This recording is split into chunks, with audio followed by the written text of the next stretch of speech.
The tink? Tink. It tinked and it tinked again? Yes. All right. We are live, people. We are live, and we've got some things that we're testing out tonight. That's why I don't have my cans on yet. That's his headphones. That's my headphones. For us normal people. For us. As a matter of fact, I'm going to move up just a smidge on that, so that's good. And, all right, let me go play with the other camera. We've got two cameras in two that we're going to test here, so hang on just a sec. Yeah, it's just two cameras, not two cameras in anything. Yes. But the second view right now with the lights on, it looked good before we turned the lights on. Yes. Then the lights came on. Watch the coffee. Yes. And it was not so attractive. It was not. All right. So we are going to go to settings. So while he's working on that. Yes.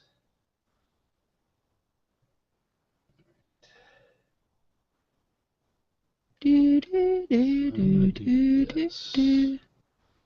what do we do this week? We did all sorts of stuff. You can welcome to the pre-show. Oh, welcome to the pre-show. Wow. Yeah, I know. I'm a little slow. See, that's why I got him. I'm just the comic relief. Are you now? Yeah, I'm the comic relief. All right, so I'm going to... He doesn't believe me, but I am. For half a second. And we are going to change the camera. So I hope everybody has gotten a chance to watch our videos. All right. So this should on YouTube and subscribe to our channels. Yes. All right. So that should actually change the view. No. It has not changed the view. Okay. And then it's still staring at me. Oh yeah. Well, you're looking at the top. I'm talking about the bottom section. No. Okay. Hang on. And then I'm going to go here and I'm going to return on the cinema camera. There you go. Okay, now it's adjusting. Yeah. It's corrected. It's adjusting. Yes. I still like all right. A vampire from Twilight. That's all right, but it's a different view. We're just playing. That's that's all right. You can look like you're coming out of Twilight. You are sparkling? No, I'm not sparkling. All right. Starting to get people in the chat room. That's good. Yay! Yay! My peeps. All right. So. All right. Let me get my cans on. Oh, that's good. Okay, good. And get my mic in here. Could you turn me up on number 1 just a little bit? I always turn it down in certain circumstances, and then I can't hear anything. How's that? A little more. Test 1, 2. Okay. All right, so that's set. Hey, folks, welcome to the GeoSnippits Reboot podcast. I'm your host, Andy HeadHardHat Smith, and I am here with the wonderful, the delightful, the delicious, the lovely Miss Amy. Scroll me down. All right, yes, I'm going to get us some bandwidth here, and I will scroll me down so I can see. And that's the other beautiful thing. My vision has come almost completely back, which is great. Because walking around going like this, hey, how you doing, Sonny? It just wasn't all that great. So we have the chat room up. We got people coming in. We got a really good show for you. And this should be a lot of fun. We got tons of things to do. We are now going to be playing with this. This should be interesting. Oh, that is not attractive. That is an interesting view, isn't it? Now, I'd be curious to see. Now, that's on our screen. So it's going to look a little different. Do we look all white and pixelated to you guys? Because this is not really... Well, it's an experiment. We're trying something. The problem is I have it hooked up into my/Amy. Let me get this started back again, and we'll see what we got. My/Amy? Yes. Where, all right, because I'm just watching what we have on We're behind ourselves. Yes, now we're looking at... Well, now you guys can see kind of what... The little studio thing we have going on here. Yeah, well, that's the idea. Like the soundboard stuff is right here. Right. And then one of the keyboards is here. Right. One of the screens is right there. He's watching us over there. Right. That's where the little music stuff comes from. Where his yip yip yip stuff comes from. That's called a card. And then there's another laptop here where the show notes and stuff are. Right. And then you guys, I talk to you guys in a laptop over here that you can't see. Right, over on the other side of her. And then the lights are obviously coming from in front of us. Yeah. So it's a older camera. It's only a 720, and it is definitely not the same as our high-res camera that we normally use. But it's a way of showing you until we do get a better camera. And again, costs money, that kind of fun stuff. There we go. So see, it doesn't look too bad on the video. We're actually caught up to a part where we were when we just started showing you. So we're a little faded out, a little whited out on it, but you know, what are you going to do? But it's a way for you guys to kind of get a second view of how things are, and a little more behind-the-scenes stuff of how we're working. And you see the blackout curtains over there to the because that's where the window is. Yeah. So, that is a lot of equipment. We have got a bunch. And it puts out a lot of heat. And it does put out a lot of heat, and we work with that. So we can actually do this now. We can kind of play around and have two different views and still have the same podcast, which I think is kind of cool. So eventually we will get another high-def camera that we can use instead of the one that's probably, I'd say 6-7 years old. So it's only 720. You're not going to get that much pixels resolution in there. And yes, thank you. That's true. Yes, it's not the camera, it's the content, and we hope we provide you some good stuff because that's all part of the fun. But it's kind of fun seeing the second view and going through. So anyways, that's a long way of just telling you, hey, welcome to the pre-show, the Patron Pre-Show. Excuse me. And I think I just touched something here. Then I'm going to click this so it stays. There we go. You know, that's... I'm like... where does stuff go? Yeah, that's always fun. So yeah, we're just testing out now. If you've never been to our pre-show before, welcome to the GeoSnippits Reboot podcast. Basically, what happens is we have got such an outpouring, and I've watched the numbers because over the past 2 weeks we have provided the pre-show. You get it automatically if you watch the video. So that's awesome. If you watch the video, you're going to get everything anyways. But there's a lot of people out there that listen to us as a podcast, the audio part. And we had such an outpouring of people that wanted the pre-show content for to go out for as a podcast. So literally... we started the pre-show back when Dave and I started. We were doing maybe 10 minutes.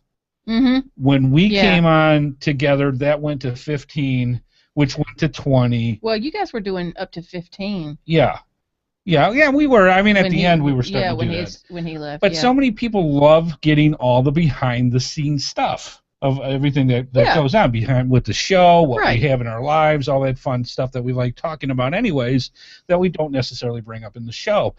And so many people asked for it with this new Patreon project that we're involved with for support. We need to flip that so people can read it. We can get that in this. They can see it straight. We don't see it right. I haven't set our part up yet. Oh, okay. My bad. So what ends up happening, and I'll do that while we're going through this. We put it out last week. We put the Patreon pre-show. This last week, the week before that, last week we put out the Patreon show, and we're going to do it one more time free for the members to go through and actually. Well, for everybody. Right. For everybody to give a listen and kind of give you that little incentive of, hey, this is really cool. Yeah. And we want to listen to this on a regular basis. Now that's the gotcha, because we're giving this extra content out as a podcast, and the idea is very simple. This is to have you help us because, quite frankly, we need the help to keep the show going. That list is long and distinguished. Yes, and the idea is very, very simple. That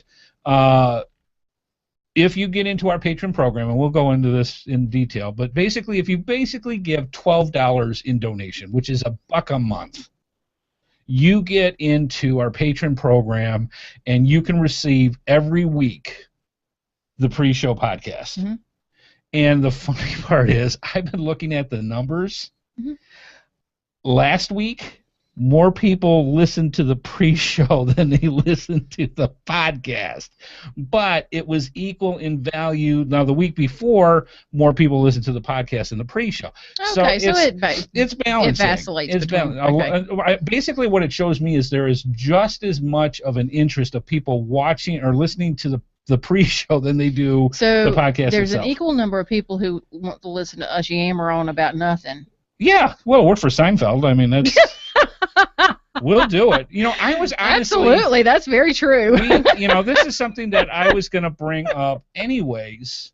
Was the fact that if so many people want to have us talk about stuff, it doesn't have to be necessarily just geocaching. Yeah. But just stuff, things that's going on. If I don't know about it, I'll make something up. Do you want that? Would that be something that down the road they may want just a Amy and Andy show for a half hour just talking about stuff? Oh my gosh. I know. Wouldn't that be interesting? That would just to hear people be something to see. Else. I mean, we're kind of funny looking. I mean, we got comic value. I'm the comic relief. He's the funny looking. Yeah, that's how it works. Looks aren't everything. So. So I think it would be interesting to see if people would actually be interested in some kind of half hour, let's just talk about stuff and see what happens. Because we've got a definite interest. I mean, just in the pre-show for this show. Well, we have an interest from geocachers. Right. So would that build into other things where we could talk about different stuff that we get involved with? I mean, it would be interesting. You know, yeah, there's a lot of stuff. So anyways, I was just kind of thinking about that. And anyways, the pre-show is used basically for us to test all the different things that we need to get the show going, like plugging in the microphone to make sure, or the cord so that the card would work. The iPad doesn't die. Right. So just for you people that are looking, this is our sound card. The fuzzy white blob right here. This is the sound card that we use for the different shows that we do. I do the Geocaching podcast on Wednesday nights. We do the GeoSnippits Reboot podcast on Thursday nights. And through my iPad 2 here, which is connected to my board, which is this big guy right here, this is where the sound comes through. So just so you can see, because you don't usually see it, because the way the other picture is, if you look, you don't see my hands where we're going. So you get more behind the scenes with this, which is, I think, is really cool. That's pretty neat. So anyways, this is what a test sound sounds like. Let's do some rocking. Or not. You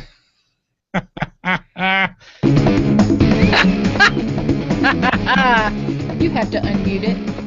It's a little low, I think, isn't it? I think it is too. Let me get it up. Now see, that's what happens. Now this is where you're gonna catch us, catch me screwing up a lot more. Yes, because, Memphis, it would be. What's that? Be like coffee with HHH event. Yeah. Like, I mean, we just talk. That's our Google Hangout. I know it, and that's what we're gonna do. That we'll talk about that with the Patron program too. That'll be coming up in the next. We don't need month an or extra show. Probably not. We'll see what happens. So yeah, basically what happens is I've got all the different transitions. There's 5 that we normally use through the show. The different. There's an applause that I keep wanting to use. Okay, you want to hear it? Here we go. Because this is going through the pre-show, so this will actually show up. Matter of fact, I will do this.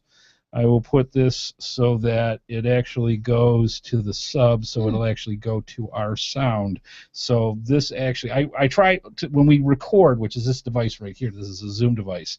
When we record, it's usually only our voices.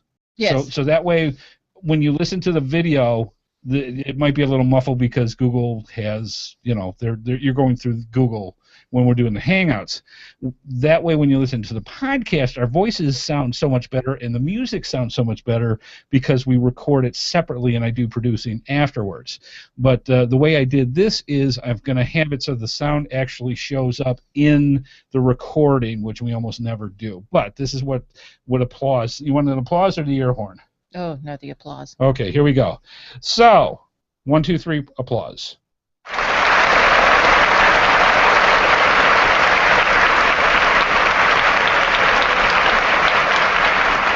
And that's how that works. Now, the other part is if you've got Scott Burks from the Geocaching podcast on, every once in a while he'll be talking and say something that I'll have to just cuz. But that's how that works. I'm gonna turn this back off. Somebody wants to know about the software and hardware that you use. Oh yeah, there's He's a ton of it. all too happy to talk about it. Yes, and again, we can have a tech show just on things like that. Yes. And I'm going to switch this over to the other screen so you can see us that way. So yeah, the software and the hardware that I use. The soundboard, the main soundboard is a Behringer X1832. It's a very nice board. There are other ones that are a whole lot more expensive that we can't afford. So this is the one for the prices right. We don't need, because if something happens to that thing. Yeah, this one, it's a nice board. It's got a 6-put output or 6 input for 6 separate mics and multiple outputs, so I can run this from different things. For example, the card that I just showed you from the iPad, that runs directly into my board, that I can control it the way we do with that.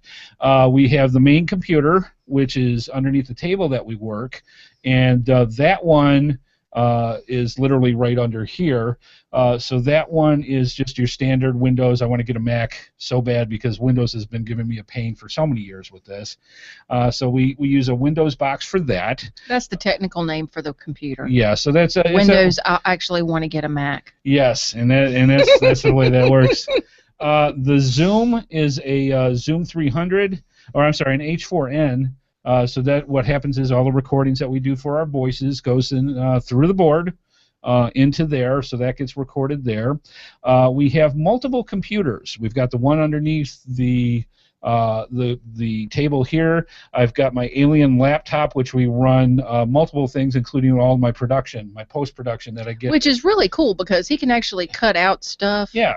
Like if I mess up and say something I shouldn't, he can cut it out. Yeah. And do that way. Yeah, so so I use that. We use it for our show notes. That's the guy that you're looking at right here. You're looking at the back of it. Yep. So that one we run our show notes on 2 different monitors. I've got the chat room for me up here, which is the same one you guys look at when you're on the GeoSnippits website. We have our show notes on this guy. Amy has on her right is another laptop, which is she used for her chat room interaction. So that way she's not typing up here. She's typing on her stuff, and it's not getting picked up by the mics. So we've got... You don't hear... Yeah.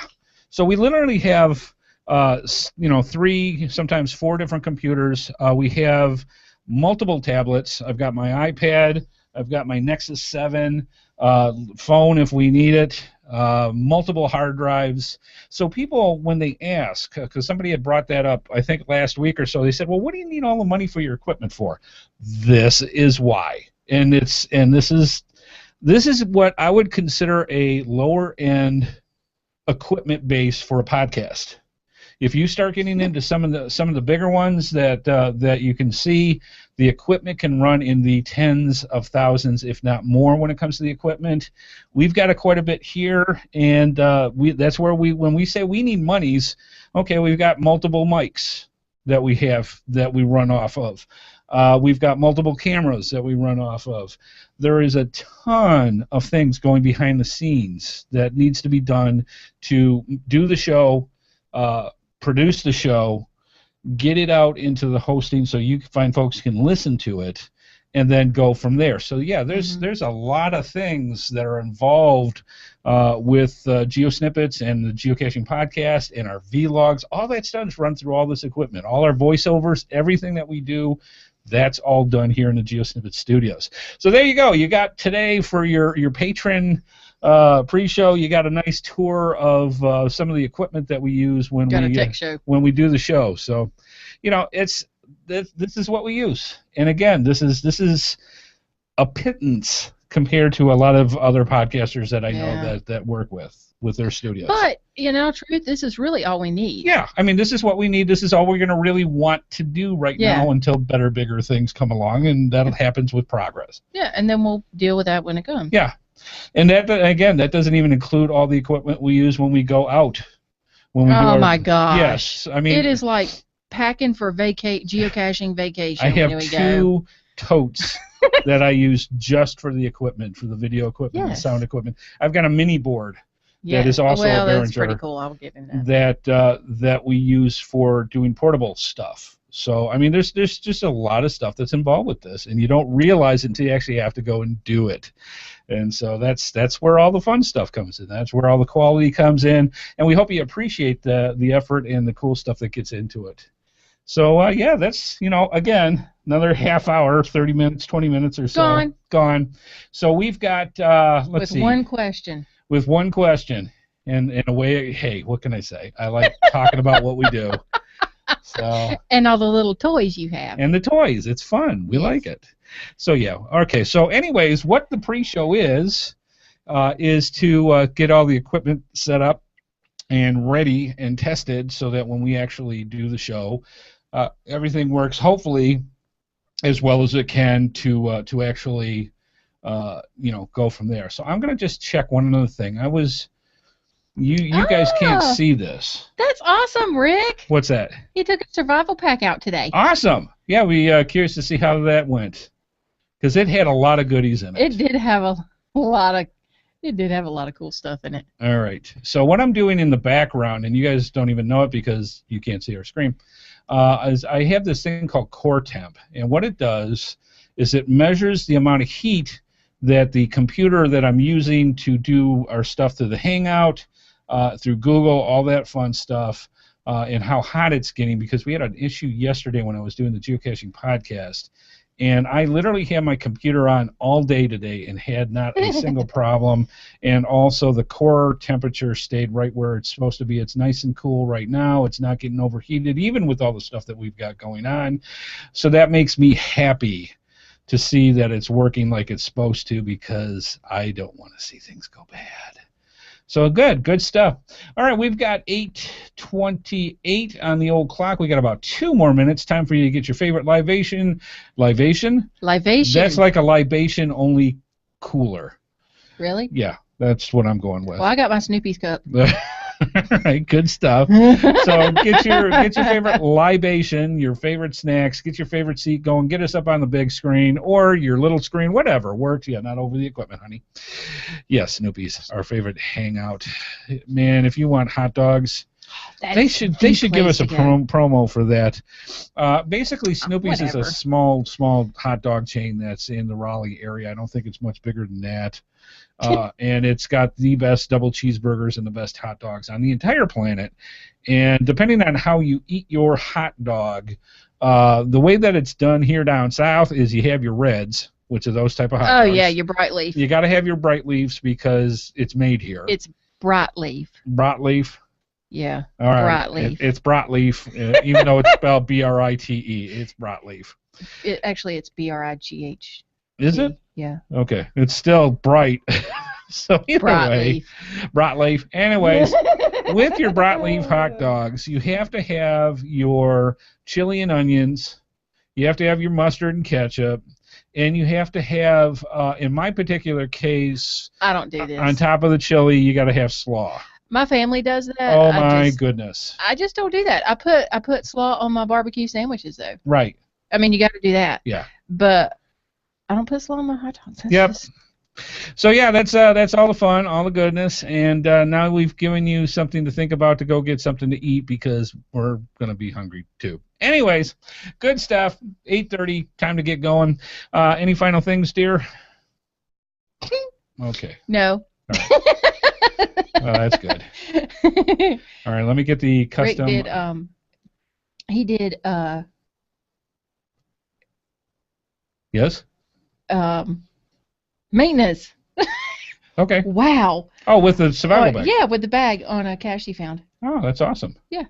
All right, folks. Here we go. You're gonna have to work with me on my brain.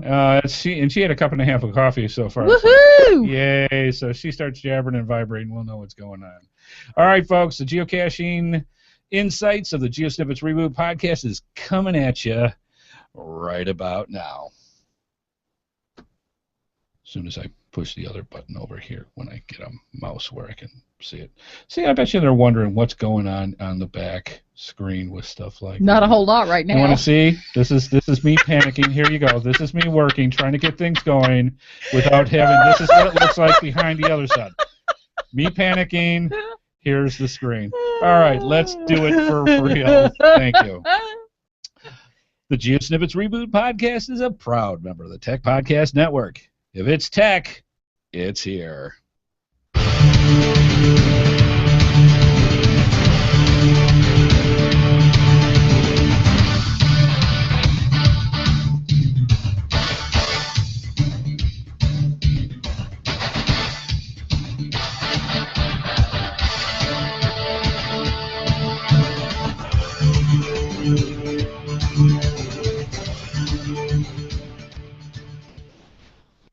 Well, hello, and welcome to the GeoSnippits Reboot podcast. I'm your host, Andy HeadHardHat Smith, and I'm with the lovely, the delicious, the delightful, the wonderful.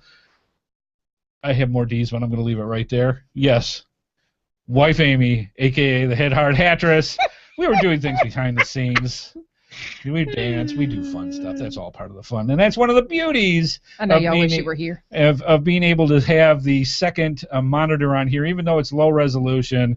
You can see the behind the scenes, like Amy sipping out of her cup, and me Snoopy's talking, cup, and me doing things on the board and making sure stuff's going the way it is. So that's all part of the fun. Welcome to the GeoSnippits Reboot podcast.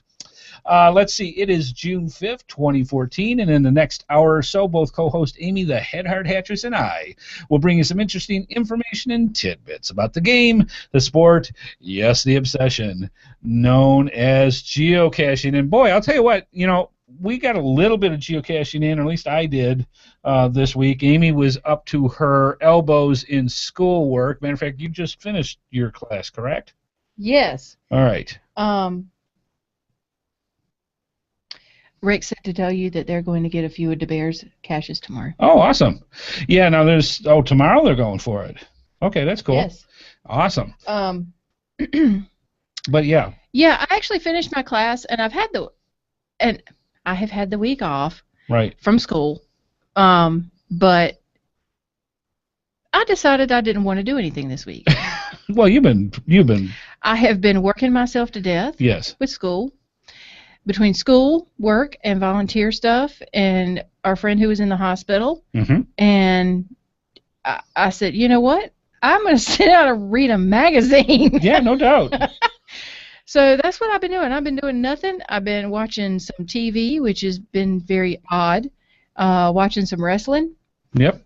And, yeah, it's been nice. That's awesome. Yeah, and plus you've got statistics coming up as your next class. Yeah, I'm not looking forward to that. Yeah. I have to give my sister-in-law and my brother a date night so she'll teach me how to do statistics.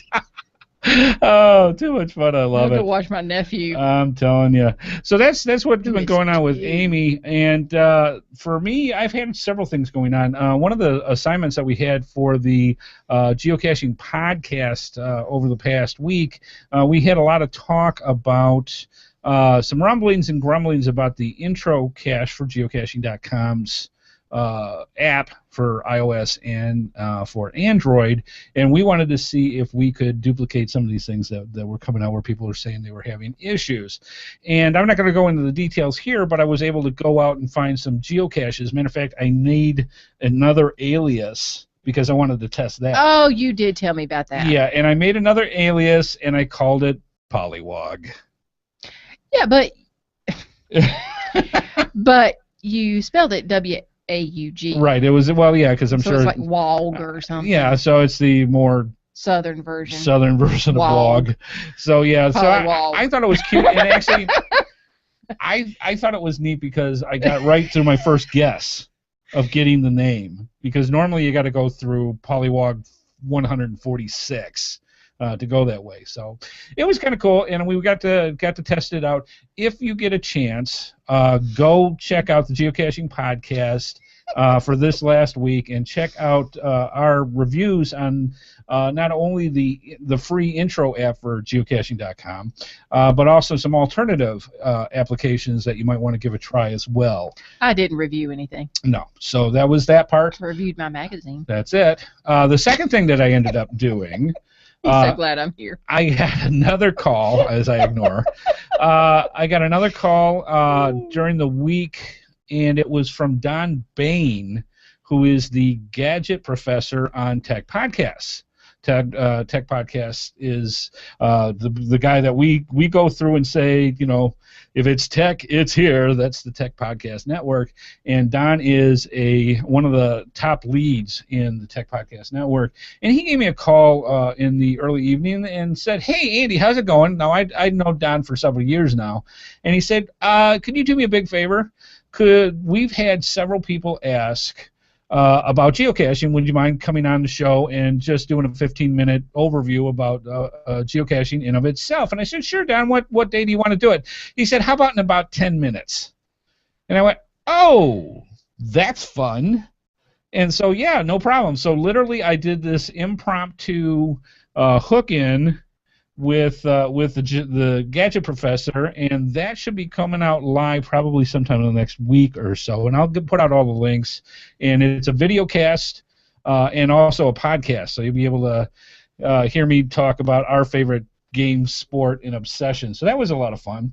And then finally, the GeoSnippits website has been revamped. If you're on here watching us live right now, we hope that you enjoy the new revamping of GeoSnippits. I've been wanting to do this for quite a while. I did notice it's running a little slow when it comes to some of the screen pages, and maybe that's some of the caching that has to go on. I'm going to give GoDaddy.com a call and see if they can find out why that's taken longer than it should to update, because GeoSnippits Reboot, when you go to where we actually have the audio podcast, the GeoSnippitsReboot.com website, that's on WordPress. This is on WordPress.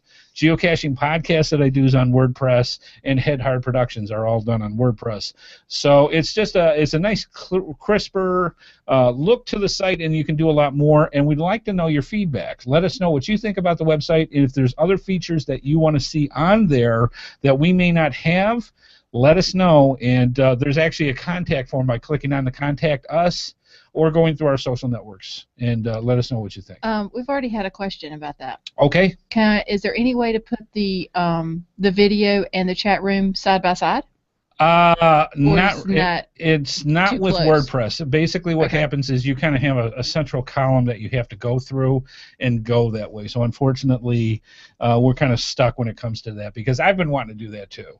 The problem with that too is because mobile phones and tablets are actually for the people that listen to the podcast. Right. That's the majority that it goes through, is people use that because it's the mobile format. You're stuck with that anyways. Oh, okay. So it's nothing that we can Nothing we can change in that part. But thank you. That's something we've been wanting to look into as well. Okay. But if there's other stuff that you have, let us know. If you want other things, other stuff that you want us to do on the show, that kind of stuff, let us know. There's a contact form on there now where all you got to do is fill in some information and send it, and it instantly goes to us, or you can get to us through our social media sites. So, okay, that was a lot of stuff for banter, lots of stuff going on. Miss Amy, I just told you about this. Why don't you talk about this part? Oh yeah, our WWFM 11 event is Saturday. We're going to Flash. Yeah, we are going to be attending the WWFM 11 Flash Mob. Yes. So yeah. The one we're going to is Dragon Flash. Yes. In Raleigh. Yeah, it's kind of a combination superhero, gamer, whatever dragon kind of thing that they've got going on for this particular flash mob. So you can come as your favorite gamer personality, your favorite superhero personality, or a dragon personality.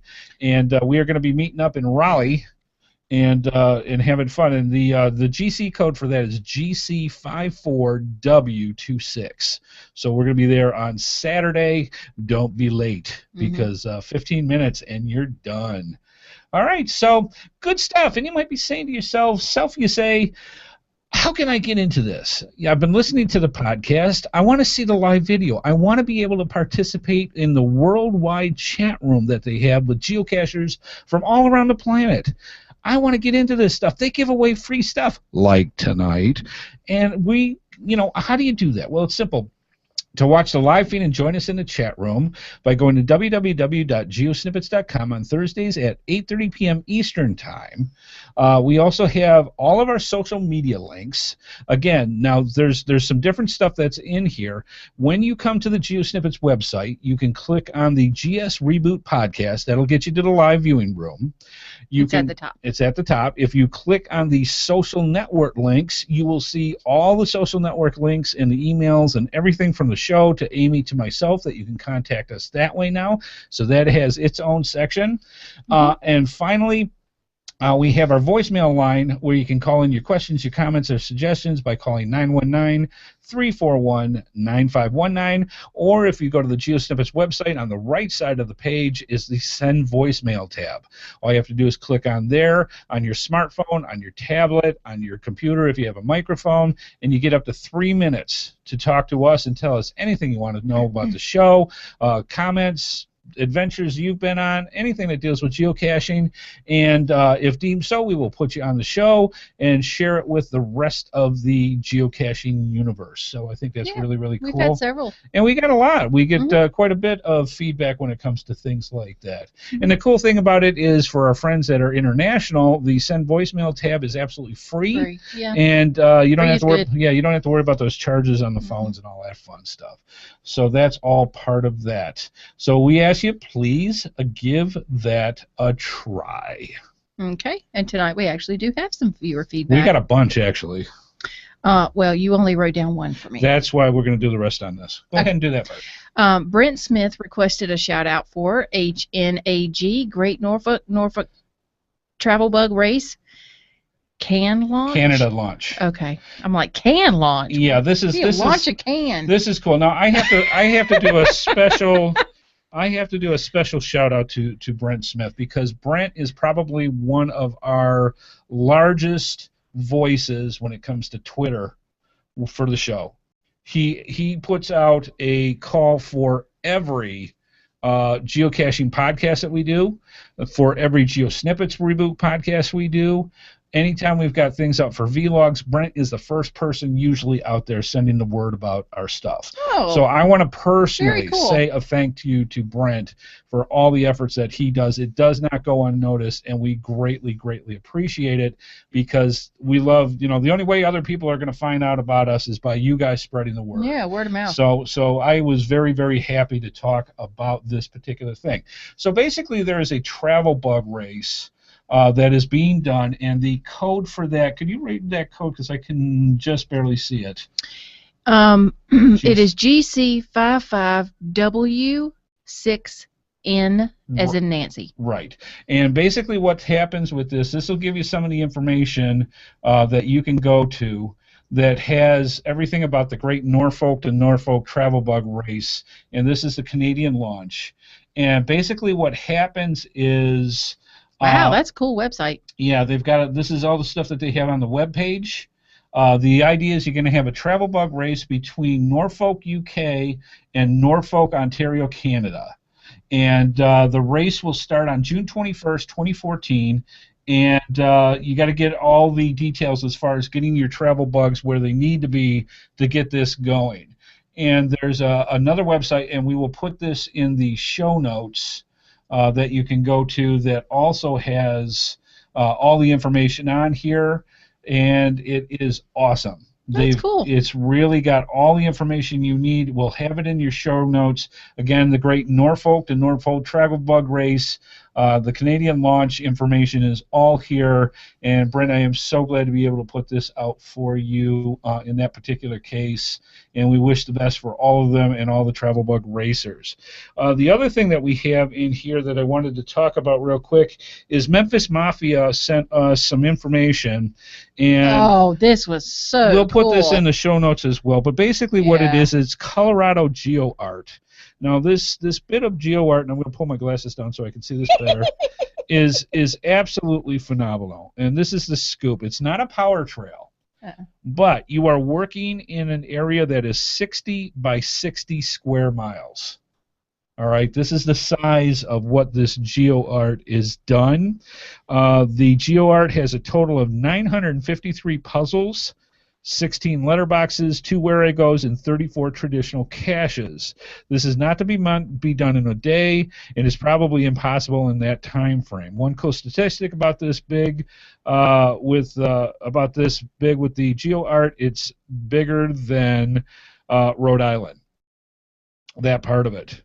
While we know this is currently the biggest project of its type, we realize and hope that our other states try to top this feat. We had an event this weekend where we revealed a humongous project. The cachers present were legitimately surprised, which is very hard with our group of super sleuths. We also made shirts which sold out. We also partnered with Coins and Pins to create a coin available to purchase to commemorate completing or attempting this piece of GeoArt. He already informed their group that they will be sending. Oh, they're going to be sending us a few. Oh, so we might actually put those out as prizes too. That's so it'll be awesome. So we've got more information about this available, and again, the GC code is GC55W6N. Give that a look and check it out. The art is amazing. That's the travel bug. Oh, that's the travel bug? That's the travel bug race. Oh, I'm sorry. Remember? That was the wrong one. You're right. Yeah. You are right. So we will have this out. It's called the, if you check out the Colorado GeoArt, thank you for correcting me. That's why I have her here. We will have more information about this with that particular part. But that is amazing. It's got a giant circle with a set of diamonds and literally the flag of Colorado. Yeah, it's very, very cool. Really nice. So that was that part of it, and we actually had one more real quick for viewer feedback, and we'll put this. This came from Joseph, actually a college bear, 1982. And it says a little viewer feedback from episode 63 regarding geocache upkeep and replacement. Around my holler, when a needs maintenance log is submitted, the needs maintenance attribute stays on the cache page even after the maintenance has been performed by the CO. A prompt note is usually submitted by the CO that the cache is back as it should be. Had the CO submitted a owner maintenance log instead of a note, this would be made the needs maintenance attribute disappear from the cache page forever. So very cool. Thank you, College Bear, for that. That's good information, and I appreciate you letting us know that. And cool stuff. All right, let's move on.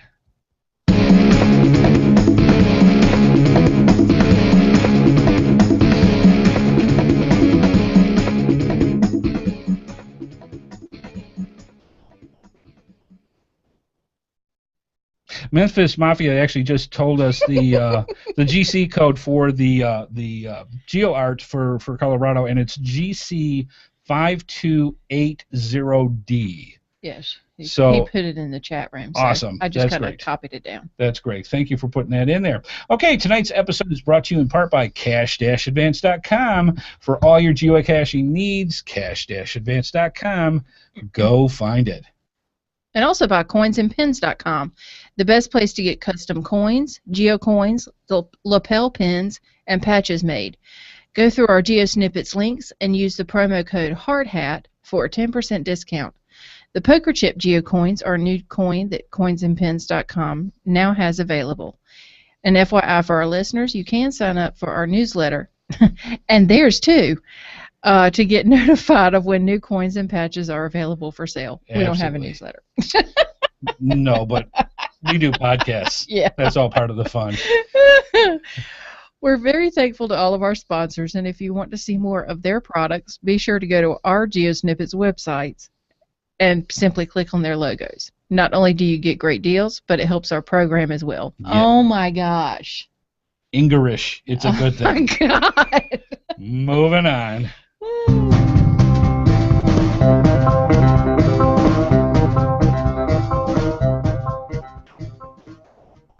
Yeehaw! Yep. GeoSnippits Reboot Podcast, episode 66, Planning Your Geocaching Day.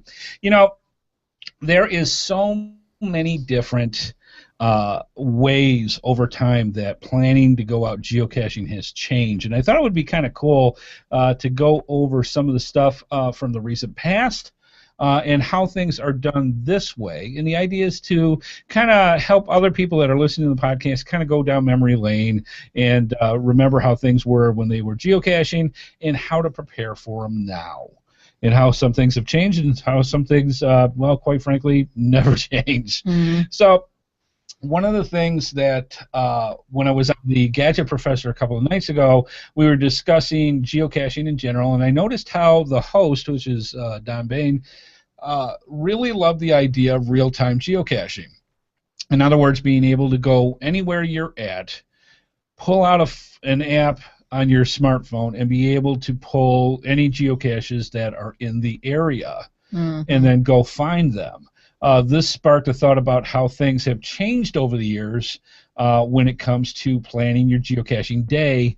And back then, how different it was and how to prepare for stuff today as well. So let's kind of go down memory lane a little bit and talk about the old days. Now I'm going to grab something here real quick.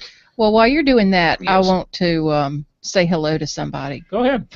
I want to say hello to Mafia Princess because she is listening now and she just heard the yeehaw and she likes that. So I just wanted to say a quick shout out and hello to her. Awesome. That's that's the beauty about being in our chat room. When we talk with our people, use guys. When we talk to you and You're see from the Midwest. That's not even right. Okay, that's more Eastern stuff. But that's a whole lot Eastern. And we won't go there. But anyways, it's one of those things where you're part of the family. You are part of the group. We have so many regulars that come to see the show live each and every time. Yes. And we've got so many different people that we communicate all week through our social networks. Yes. I mean, you're all a community of geocachers. Like a little family. And it's a family that we just love having. And if you've just started listening to us, you're still part of the family. Yeah. And we love having you here. And that's why we love when you're here live, we can say things like that on the yes. On the show because you're here. And that's part of the fun, and we know that. We love it when we hear it. So that's all part of the fun. All right. Think about this. In the old days, there was not 2.5 million geocaches around the world.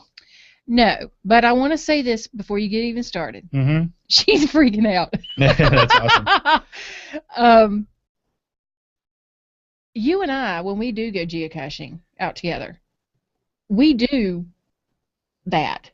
We'll just pick a spot and go and just pick some caches. Yeah, and that's like a lot of people these days when it comes to geocaching. We have such an instant gratification when it comes to being able to go geocaching, where we can just flip out a piece of technology and go. Yes. And that's the beauty about that. Back even 5 years ago, that was not the case. No, absolutely not. But I mean, I think more and more people are doing that because of the technology. Yes.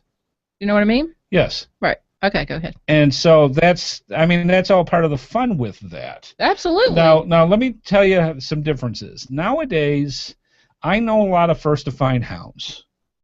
Those are the folks that just go for the gold when it comes to a new geocache being placed out and going for it. They won't travel more than 5 miles to get a first to find because it's such a instant response. There are people who will go 50 miles for it. Well, that's the old days. Yeah.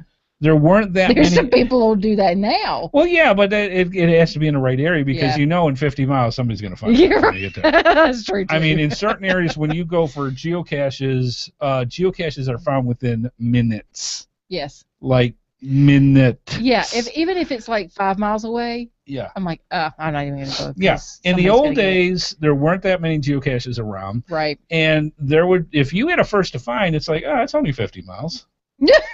Go for it. All right. Yeah, and that was the way things are. Some of the other things that you have to remember, too, in the old days, we only had GPS units. There was no such thing as smartphones back then. And compasses. Yeah. But or we would use a Google map, and it wasn't even Google; it was MapQuest. I mean, that's how that went. There were PDAs. Oh my gosh! Yes, I forgot about those. Personal digital assistants. Yes. You laugh. You still have one. That's awesome. That's my handspring. I still have it. Wow. I don't think it'll even take a charge anymore. But I found a charger to one the other day. I'm like, wow, this is old. Yeah. Now the kicker with this is that back then, you did have automobile GPS units because that's how I got hooked. Really? The Garmin Nuvies were out. Oh, that's right. That's so right. you were able to actually. Did you have the TomTom? TomTom was out before that. Okay. But they were not all that great. Okay. The Garmin ones were actually quite better in my opinion, for something like this. So you did have some GPS technology of getting to a geocache.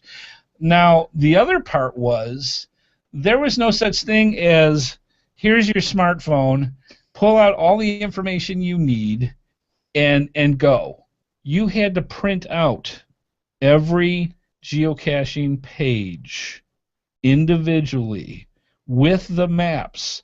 There were times that you would schedule a day to go geocaching and you'd have a ream of paper printed out of all the information that you would use to find all the different geocaches.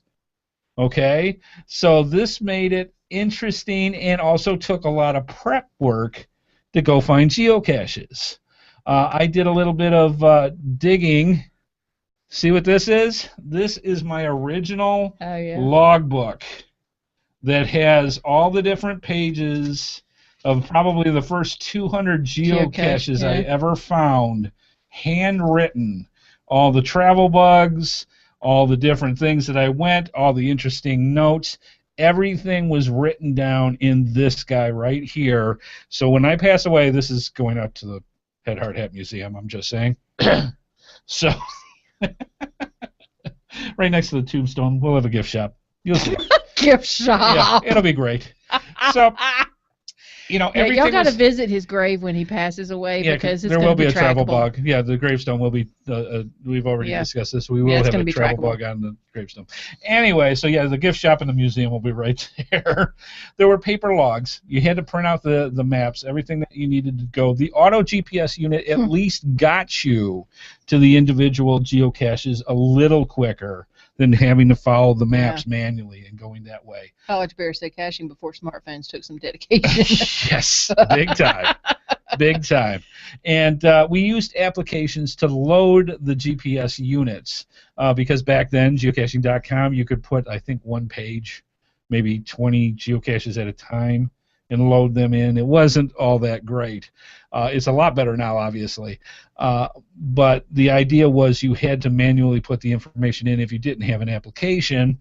And that we used different types of applications on the computer, like, for example, GSAC. Back then was GSAC's heyday. Now, GSAC is the Geocaching Swiss Army knife. Okay. And it's a utility that you can put on your computer, still use it today just as much as you did back then. And the idea is very simple. You're able to pull your pocket queries that you get off of geocaching.com and load it into GSAC, which is nothing more than a very fancy schmancy database. And it loads all this information in, and then you can pick and choose by using different macros the type of information you want. That sounds too techy. And put it into your GPS unit relatively quickly. Saved a lot of time, and it made it a lot quicker to load into those auto GPS units as well. That's why I married you. That's where I learned all the fun stuff. But it was there. And it was available, but it was a very, very manual process. So when you planned a day, it's not like now where it's like, let's go. You had the evening, the time before, loading equipment and making sure everything was set up on what you wanted to look for. Yeah, it was a planning event, apparently. Very, very much so. But that's how it was back then. And you couldn't just say, hey, let's go geocaching today. Yeah, yeah. And keep in mind, finding a dozen or two geocaches in a day. That took some effort. That was a good day. Yeah. Because that was huge, getting from geocache to geocache, finding it, logging it, putting all this information in, it took time. Is GSAC only Windows-based? Yeah, I think it still is. I don't think it ever made it over to iOS. But it's very, very handy, and I love that tool. It's great. I still use it today. If I, like, say for GeoWoodstock 12, what I would do is I would pick up that city that it was in Missouri, and I would use either the zip code or I would use the geocache event coordinates as the center, and say find everything within 50 miles around the circle, and pull it in. And you'd get your pocket query, and you'd load it into GSAC, and then you'd load it into your like even now I've got the Garmin the Garmin 60 CSX GPS unit. I still use GSAC to load that kind of information in. So that way you had all the information. It wasn't everything that was on the page, but enough to get you what you needed to know to find the geocache. All part of the fun. So that's how that went. So yeah, that was how it was way back when. And people, I would say, were much more attuned because you had to put so much effort into where you were going to find the geocache. You also had to be attuned to what to take with you and what you're going to come up against during the day, because you were putting so much effort into that.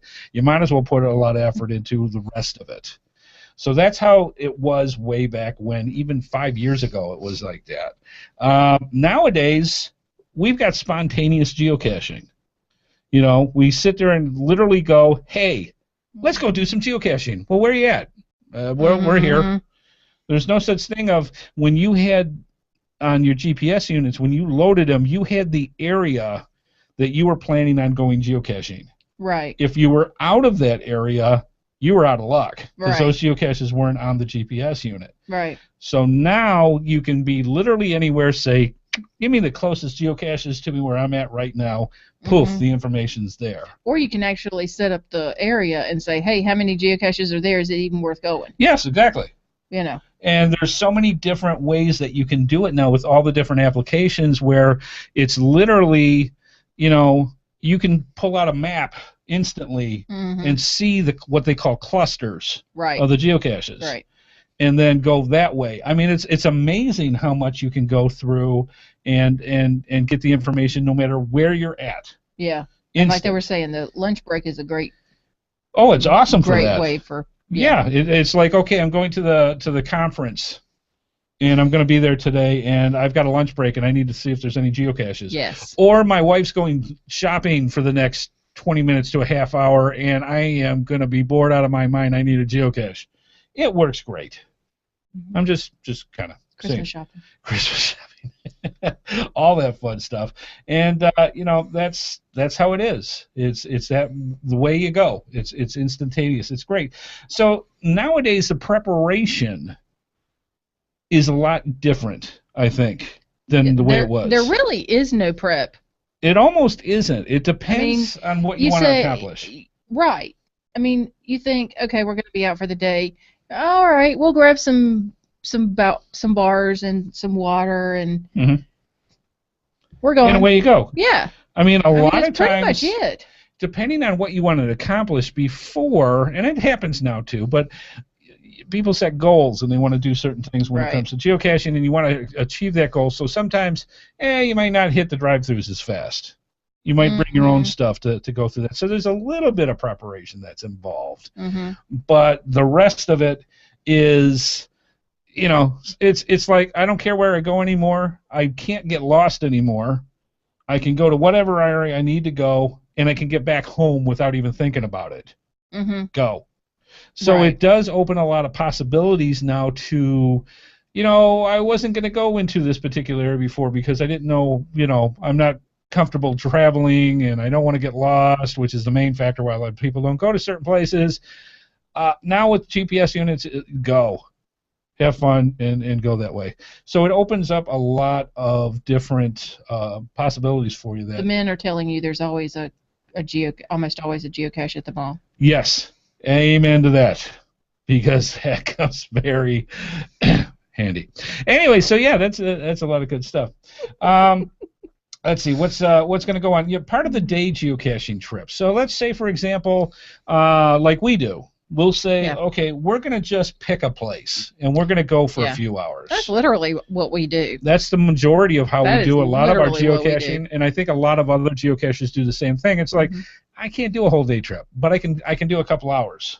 Yeah. What is the best way to get those type or of we want areas? to go explore a new area that we've never been there before. Right. What do we got? You know, it may not have more than 10 geocaches in that town, but we've never been there. Never been there, and there might be some other cool sites to see while we're there. Right. You know, in a way that you go.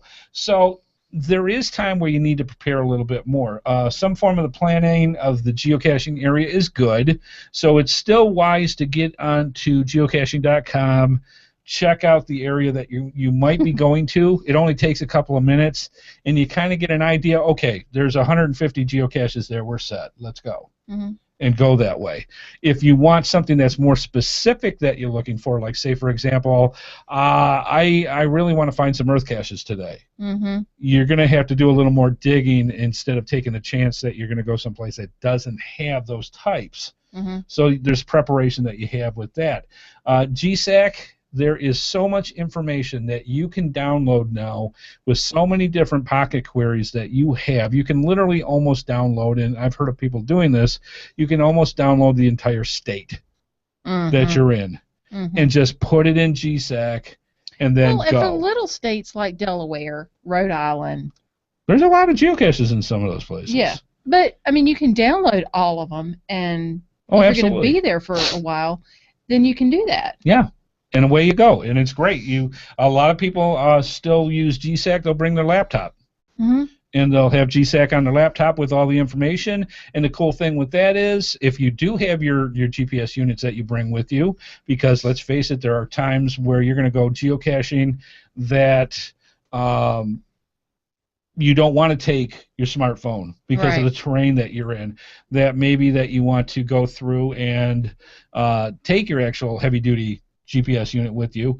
You can download the stuff right onto your GPS in your car because it's already loaded into your laptop, and away you go.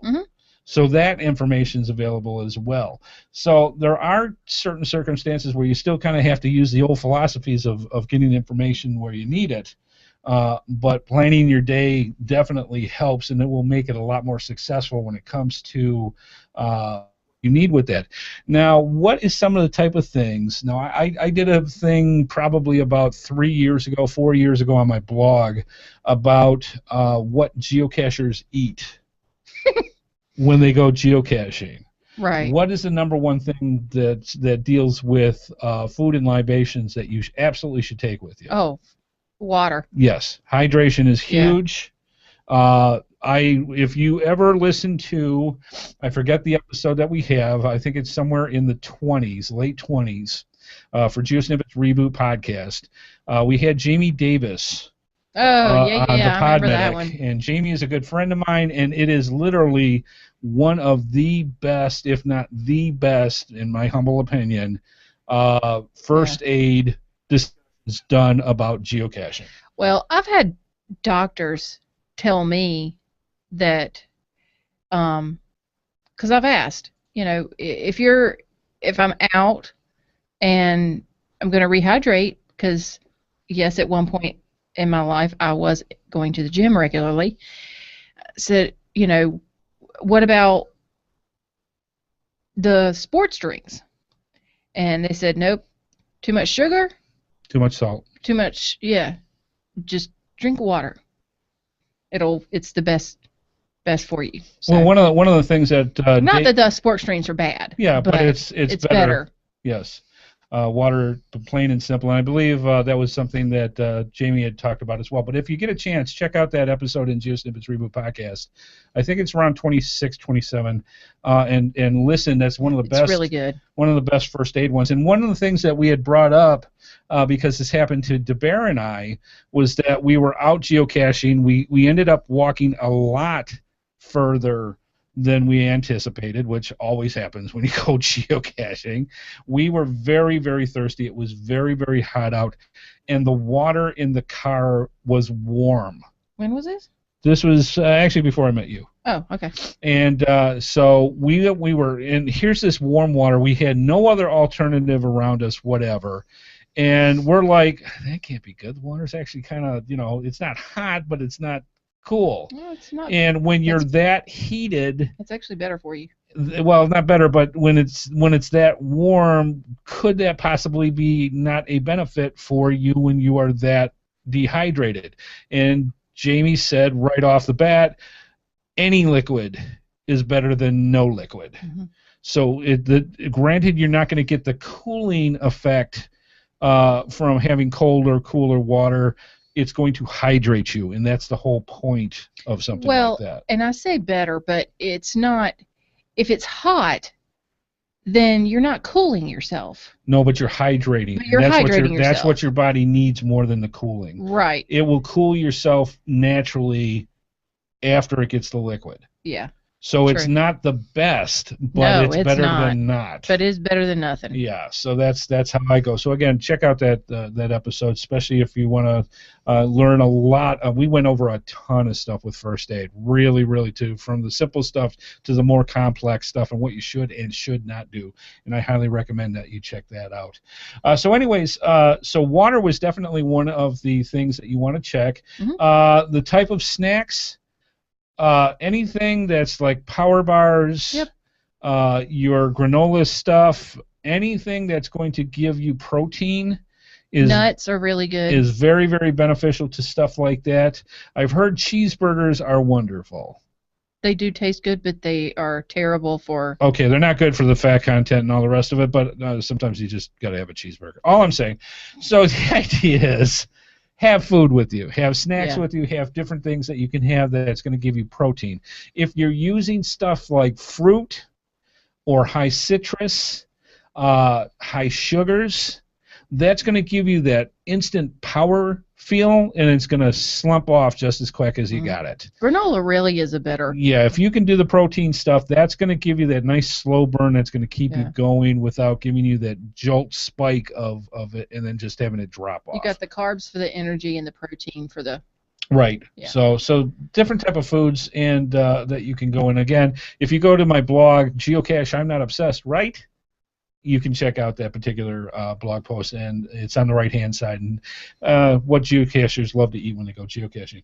So, yeah, there's a lot of stuff that you can go when it comes to planning your day. Spam, the other white meat. That doesn't need refrigeration. Anyways. Yeah. Setting goals is big, even if you're doing it for a couple of hours. The idea is, okay, we want to hit X number of geocaches in the next few hours. Go. Mm-hmm. That's always wonderful. How often does that actually happen, though? Oh, it never happens to me. Every time we go out, it's like, okay, let's go get the numbers, and then we'll find some park, or we'll find some spot that has some historical value or some scenic value, and the next thing you know, you're just enjoying the adventure of being out there. Exactly.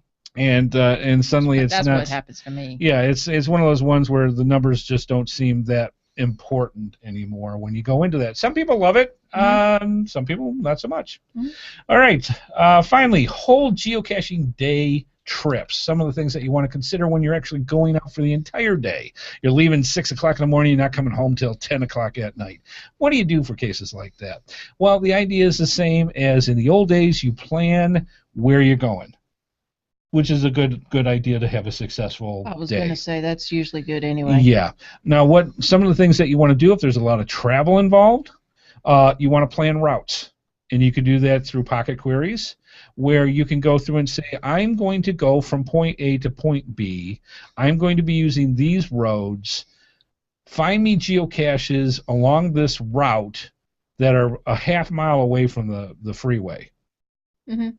And put those on a list so that as I'm going from point A to point B and back, if I've got time, I can stop off and find a geocache. Or if you decide not to come back until the next day. That could happen too.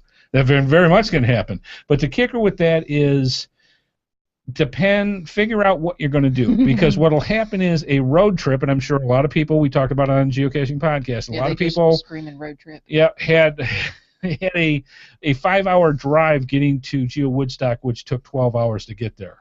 Yeah, because they were caching on the way. They were caching on the way, so you got to keep that amount of time that's involved in that. Do you want to do geocaching while you're getting there? Do you want to do it while you're at the point where you want to go, or do you want to do it both on the way back? Time is needed when you go through it. So you want to consider that when you do your routes. You can make routes right on geocaching.com. It's very simple. Literally point A to point B and how far away from the road that you want that particular geocache to show up. Keep in mind, I would keep it a half mile or less. Yeah. Because the longer out it goes, the more geocache possibilities it is, and it's going to take that much longer to drive to it to go find it. So that's important. Another one that you want to consider for an all-day trip is bookmarks. Now, do you know what a bookmark is, besides the reference of books? Yes, but I can't remember it to explain it. Okay. A bookmark is a list that you can create on geocaching.com that says, I have this route that I want to go through, and I've chosen out of the 150 possibilities of geocaches that I want to go to. These are the ones that I want. These are the ones I want to hit, right. And I make a bookmark list right. that will specifically give you just those. Or there's a series that you might want to go to. Or one of the ones that I know a lot of people do, that when they solve their puzzles, they put it in a bookmark so that later on, 2-3 months after they've solved the puzzle, they can actually go and find it easily. Find it, yeah. So bookmarks are very helpful when it comes to planning an all-day trip too, on finding specific type of geocaches that you're looking for. The main thing, of course, is the plan of what you're going to do and what you want to accomplish. Are there goals that you want to go for? Highest number of geocaches, certain types of geocaches. What challenges? What challenges do you want to go with? There is the DeLorme challenge. There are county challenges. There are tons of challenges out there that you can accomplish through your plan that you have for the day. So those are some of the things that you want to keep up with as well. When you actually said, Amy, before, overnight, what to take with you. You get to a certain point, and you might want to stay overnight someplace. Make sure you have those extra clothes. Okay, we'll get going with it. We're almost done. And so there's a lot of those that you can do when it comes to the type of things that you can bring for you when you go through. Again, using GSAC is great with you. And make sure that you have a plan when it comes to if something goes wrong. In other words, have your first aid kit with you, have your different type of things for emergencies set up. If there are special needs for the people that you have in the car, all those type of things are things that you want to consider. Take medications with you just in case. Absolutely, and bring extras. I have stuff that I've got to take. If I'm gone for a day, I take stuff for a week, literally, because you never know. Stuff happens. The other one, if you're going on a day trip, even if you're gone for a couple hours, depending on where you're going. Tell somebody where you're going. Yes, tell people where you're going so that if you're not back by a certain amount of time, this is the route you're going, so that they understand what to look for, because things happen and you want to make sure other people know what's going on to keep you out of trouble. And then finally, and again, this goes with more of the extreme weathers, in other words, hot and cold, bring the appropriate clothing for the weather that you're going to be going out into. And if you're going into different terrains, so in other words, you're in a woodsy forest kind of area, but you're going into the desert or up in the mountains, bring the right clothing with you, just so that you're prepared and you don't get caught out in a snowstorm in tennis shoes. Been there, done that. So just to say, you need to watch the weather. Sometimes you just never know. So that's all the stuff that we have tonight. I know we're running a little late and we got a lot of stuff to do yet, but plan your trip, have fun, and tell others of the adventures, because that just helps geocaching that much more. All right, good stuff. We hope you enjoyed that part of it. Let's move on to next section. Let's go. Yes.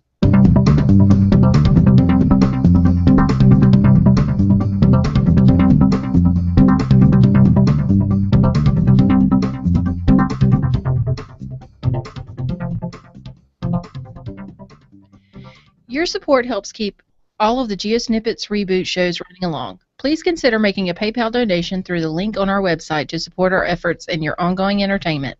From all of us at GeoSnippits, we thank you. Okay. Tonight I am going to literally give you the Reader's Digest version of Patreon, because we're running a little late. We're running really late. And we're going to go from there. So this is how this works. As you see the sign behind us here that says, become my patron on Patreon. What you do first thing that you want to know is go to www.patreon.com/HeadHardHat. That is our page that we have for our Patreon program. The way this works is very simple. We needed a great way for our viewers and listeners to provide financial aid to us through donations so that we can keep things running with the podcast. It's not just the GeoSnippits Reboot, it's the other ones that go, our vlogs, everything that we do, we use for the Patreon program. It allows you as a Patreon to either give a flat fee rate, whatever you want to call donation, that you can give to us. Mm-hmm. If you give us any monies in any amount, you are part of the Patreon program. That will enable you to be, when we do certain contests that are available just for Patreons, if you have donated to us, you're in the click for that. You will be eligible for prizes that we're going to be giving away in the not-too-distant future for our patrons. There is a reward system that happens, and I'll go over this really, really quick. What happens is if you donate $12 or more, excuse me, $12 or more, that's $1 a month, you are eligible to get our pre-show patron podcast in audio form so that you can go through and get not only the podcast itself, but all the pre-show stuff that we have as well. We have a huge demand when it comes to our pre-show. The numbers are showing that literally as much or more people are listening to the pre-show than the actual podcast. Now, last week it was the other way around, but it was by a few, very few. So just as many people that want to listen to the podcast want to listen to the pre-show. You will be able to get this as a patron only. So we're going to do this week is the last week we're putting out a patron podcast for everybody to listen to. After that, it's going to be for the patrons only, but you need to donate $12 or more. So in other words, you can do $1 a show, because that's the way this works is once a week, $1 a week, we do a show. That goes out as a patron show. You pay $1 a week. You can stop it at $12. You can stop it at any amount. But you have to donate at least $12 to get into the pre-show awards. We also have what we're going to do is on a regular basis is we're going to have informal hangouts where Amy and I are going to come on certain times of the day, and we are going to have everybody that is eligible that gives $26 or more. You will be eligible to join into very, very special informal hangouts, just like we're doing here, only it's only going to be for the patrons.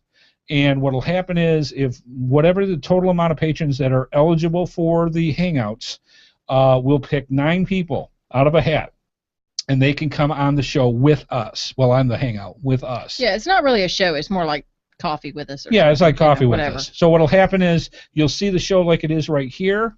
You'll have the chat room to communicate with us, and 9 people will be able to actually be in the hangout with us as we're doing the hangout. Everybody else that are patrons that are eligible for the show can actually see the actual recording of it as well, but it's only for the patrons that give $26 or more. Okay. That's 50 cents a week. Okay. That's how that works. The other one is the new thing that we have. We are designing a patron GeoSnippits Reboot podcast path tag. It'll be exclusive only to the patrons that give $1 a week per year, which is $52 or more. If you give $52 or more, which is $1 a week, you will be eligible for, and we're going to have a contest for people to design this tag, and we are not going to give them out. They are only going to go to patrons, so they're going to be very rare for strictly our patrons that get into this. For whatever dollar amount you give, if you have $52, you get not only the path tag, you get all the other rewards. If you do $26, you get the other rewards. And if you do just a donation, you're in for the contest. So that's it in a nutshell. Now, Doug actually sent us an email saying, I don't want to do $1 a week. I want to do a monthly way of doing this. So what we're going to do for this, if you want to do a donation through PayPal, which is still set up on our websites, it's directly underneath the Patreon logo is our PayPal stuff. If you want to give a certain amount and do a monthly reoccurrence on that, or a flat amount because you feel more comfortable with PayPal, go through there. You're automatically in the Patron program. We're going to include you into that as well. So it doesn't matter if you use PayPal and do monthly payments or donations, or if you use Patreon. Either way, we're going to put you in the correct mail listings for as if you were in the Patreon program. And if you have any questions at all, just email him and he'll be happy to answer your questions. So check out the Patreon page. Right. And we have it right on the GeoSnippits website now. It says, I want to be a patron. Click on that. It gives you right to that website, and you'll get all the information. So thank you, Doug, for talking about that. I do appreciate it. And I think it's time to move on. Yes. Let's do this.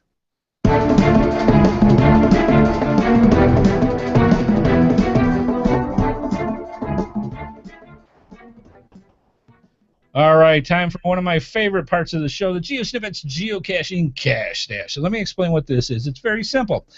We have some of the best geocaching companies in the whole geocaching world. They're fantastic. And what they do is they want to get the word out to our public about the products that they provide. And what they do is they actually donate those products to us when we choose them out of the cache stash. We then take them, talk about the company that provided it, and then switcheroo them and turn them into prizes that we give to you.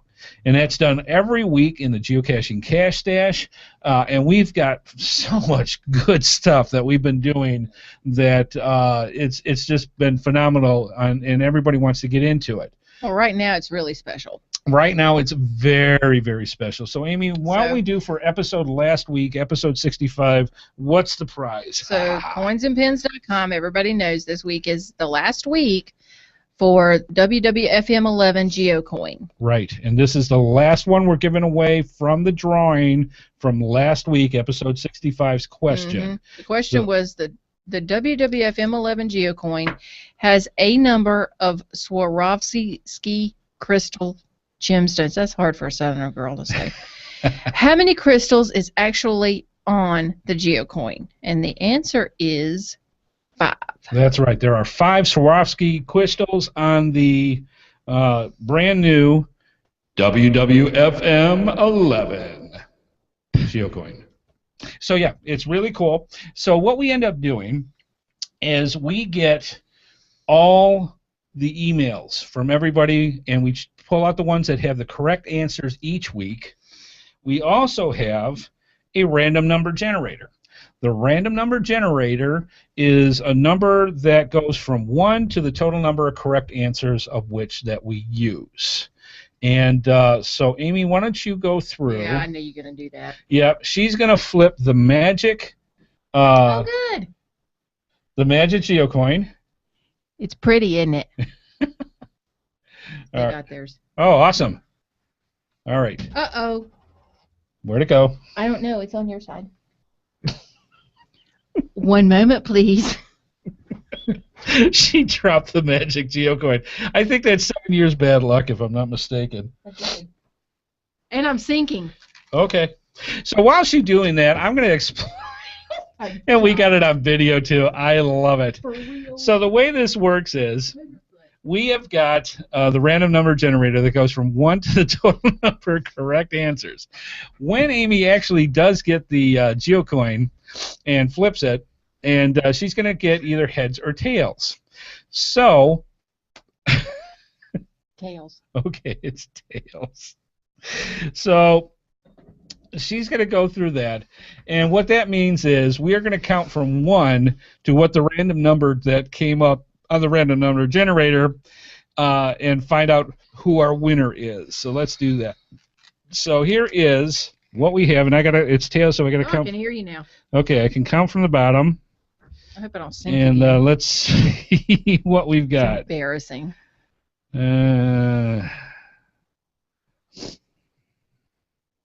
Okay.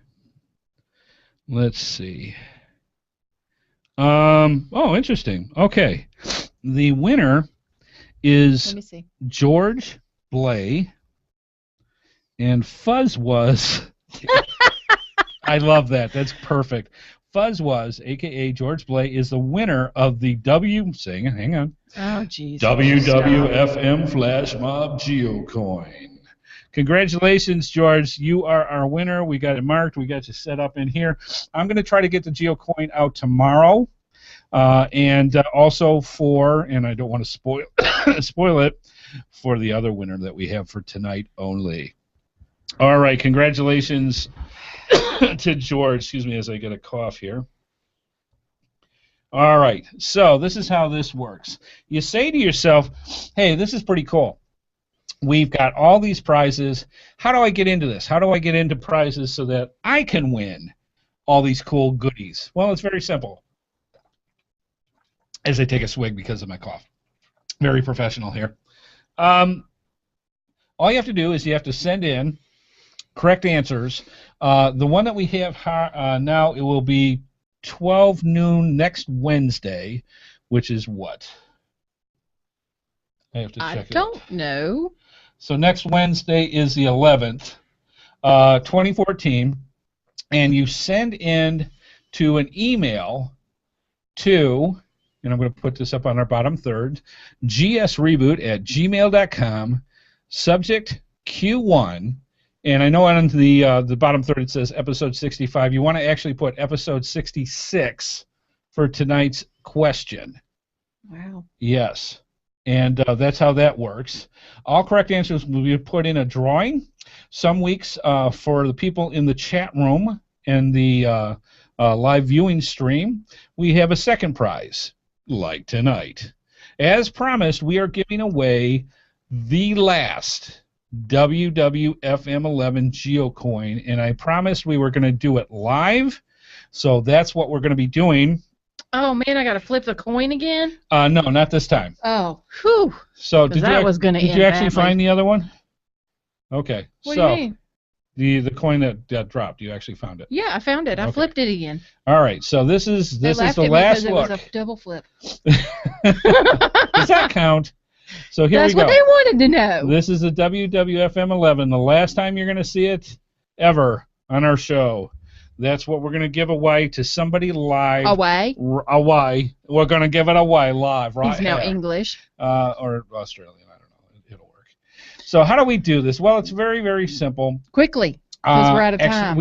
Okay, but we have some things that we have to do here.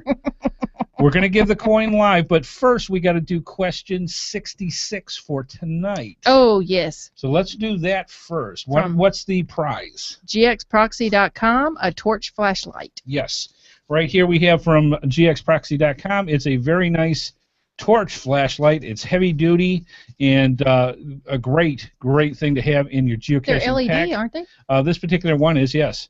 And so this is the torch flashlight from gxproxy.com.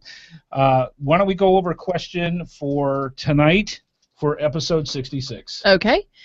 The geocaching.com travel bug logo has a bug shape on it. How many legs does the travel bug logo have? Oh, good question. Now people are going, is it 4, is it 6, is it 8, is it 12? You're going to have to find out. Get it in by next Wednesday. And have your answers in by 12 noon, and you will be part of the drawing in next week's show to receive that fantastic prize of the torch. Now we can do the other part since Miss Hurry Up and Get It Done wanted us to do this. Got a time schedule, man. I'll tell you what, but hey, that's all part of the fun.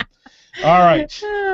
The last WWFM11 GeoCoin. Yeah, I said the other one was the last one. I was mistaken. That's the last one we gave away as a prize through the Cash Dash. This is going to go live tonight, right here, right now. So this is how this is going to work. It's an email race.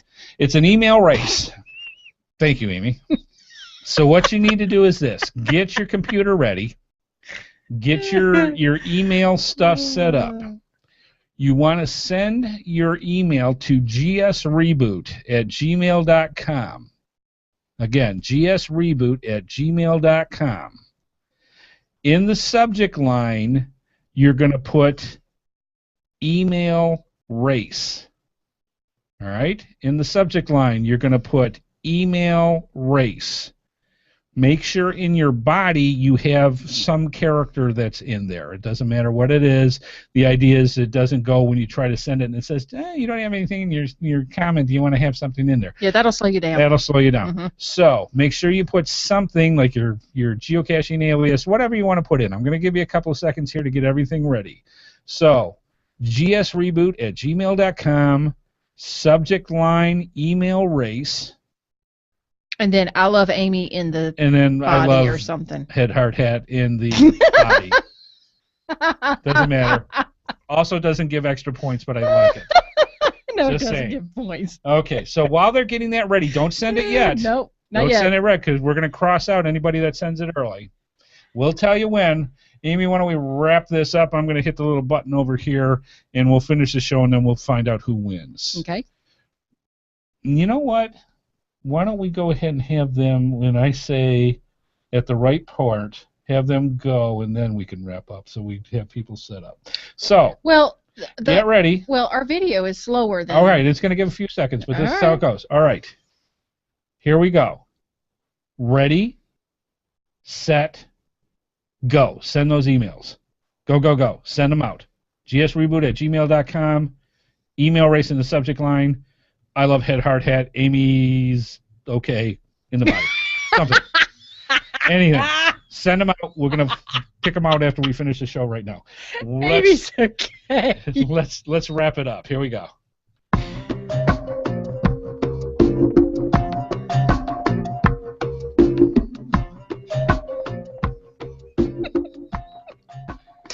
I love doing this show. It's awesome. All right, why don't you wrap up there, Miss Amy? All right, I want to thank our sponsors, cash-advance.com and coinsandpins.com. I don't want to thank Andy HeadHardHat. Thanks to everyone watching in the chat room. Please keep those comments coming in. So hope you're sending your emails, and see you next time. All right. Yeah, we want to do a special thanks to wife Amy, even when she does stick her tongue out at me. And let us know what you think about the show. Let us know if you if you have any questions about Patreon and becoming a subscriber and all the things like that. Let us know what you want more on the show, different subjects that you'd like us to go over. We don't like guessing, and we appreciate you giving us all the feedback that you can. And above all, please tell other geocachers about the GeoSnippits Reboot podcast. Let them get into all the goodness that we have right here each and every week. When it comes to talking about tutorial type things when it comes to geocaching. All right. Do you think we got a couple of people in? We might. Okay. So all right, let's see what we got. All right. I'm going to reset. All right. Here we go. And whoosh. Holy cow. Okay. All right. We've got a bunch in here. I'm going to reset one more time. So that we give enough people that they go on here. We got quite a few people. All right, I am not going to look. Okay. All right. And we've got Brian. See, you scrolled down and I can't. Okay, let me open this up. Brian I'm sorry. Spotlight Magazine, Inc. Brian from Spotlight B&K. Sorry, Brian, as I totally obliterate. Let me see it. Your last name. Brian McDonough. Yeah. And he is, of course, from Brian from Spotlight B&K. And we congratulations, Brian. You are the winner of the last of the WWFM 11 Flash Mob Geocoins. That is going to go out in the mail tomorrow. He actually said about new website with www.spotlightbrevard.com. Make sure you check that out. And, yeah, Brian, fantastic. Congratulations. You are the winner of the last of the WWFM 11 Flash Mob Geocoins. Fantastic. Good stuff. Congratulations. Yay! All right. Well, I know we ran a bit late, and I apologize, but this was fun. We had a great time. We hope that you got a lot of information out of this as well. And we will see you next week at the same bat time. He said I said his name right. Okay, good. Same bat time, same bat station. Let's move on.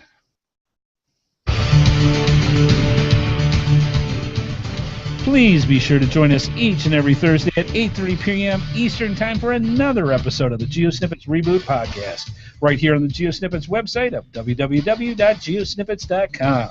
The video version of our show is available on YouTube, and the audio version is available on iTunes, Stitcher, Blueberry, the Tech Podcast Network, and many of your favorite podcatchers. We love hearing from our viewers and listeners, so please leave your feedback by emailing us at gsreboot@gmail.com.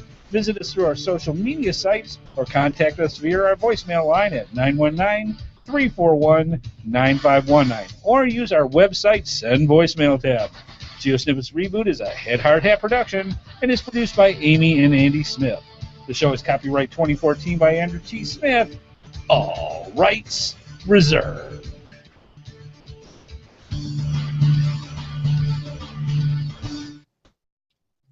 And clear. Ooh. Okay, we ran a little long, but I don't think it was too bad. Not with all the stuff we went on. Holy cow, that was great. Good information, good things.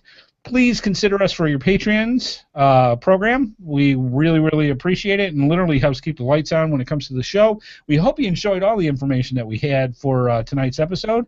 And again, please tell other geocachers, especially new geocachers that are just starting out and they want to find a way of understanding our game, sport, and obsession from a very easy way of doing it. Let them know about the GeoSnippits Reboot podcast.